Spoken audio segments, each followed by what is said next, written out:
Telangana అస్తిత్వానికి Kadiyam Srihari ప్రమాదకారిగా తయారయ్యాడన్నారు MLA Palla Rajeshwar Reddy.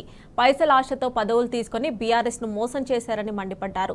ఏ party అధికారంలో ఉంటే ఆ పార్టీతో అంటకాగే అలవాటు కడియానిదని ఎద్దేవా చేశారు. స్టేషన్ గన్పూర్ ప్రజలను మోసం చేసిన కడియానికి జనమే బుద్ధి చెప్తారని ఫైర్ అయ్యారు. ప్రజలందరూ కూడా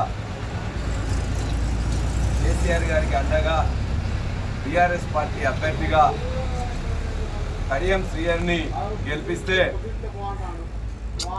ఆయన ఇలా మోసం చేసి దగా చేసి కుట్రపూరితంగా ఇలా బీఆర్ఎస్ పార్టీలో ఉన్న నాయకులందరినీ ఒకరొకరిని బయటికి పంపించి ముఖ్యంగా మళ్ళా ఇప్పుడు తాను కూడా పైసల ఆశతో డబ్బులు తీసుకొని ఇలా పదవులు తీసుకొని ఇలా బీఆర్ఎస్ పార్టీని అదేవిధంగా తెలంగాణ అస్తిత్వానికి ఇవాళ ప్రమాదకారిగా తయారైన కడియం శ్రీహరి తెలంగాణ ఉద్యమంలో లేడు, మాదిగ పోరాట సమితి ఉద్యమంలో లేడు.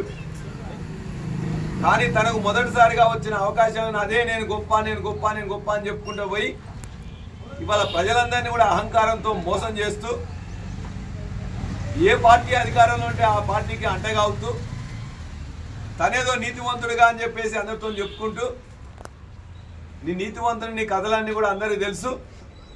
ఇవాళ ధర్మసాగర్ బిడ్డలు, వేలేరు బిడ్డలు, మొత్తం చిలుపూరు నుంచి వచ్చిన మొత్తం కూడా బిడ్డలు, అనేక మంది మాదిగ బిడ్డలే ఇక్కడ ఉన్నారు. వాళ్ళే మొత్తం కూడా ఇలా చాలా కడుపు కోతతో వాళ్ళందరూ కూడా ఇప్పటిదాకా మాట్లాడింది విన్నాం.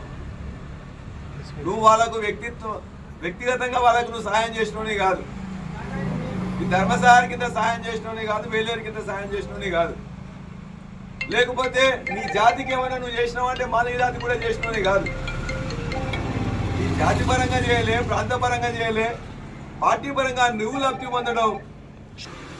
పదవులు ఎన్ని కావాలో అన్ని పదవులు కూడా ముఖ్యమంత్రిగా ఆనాడు కేసీఆర్ గారు ఇచ్చిండ్రు.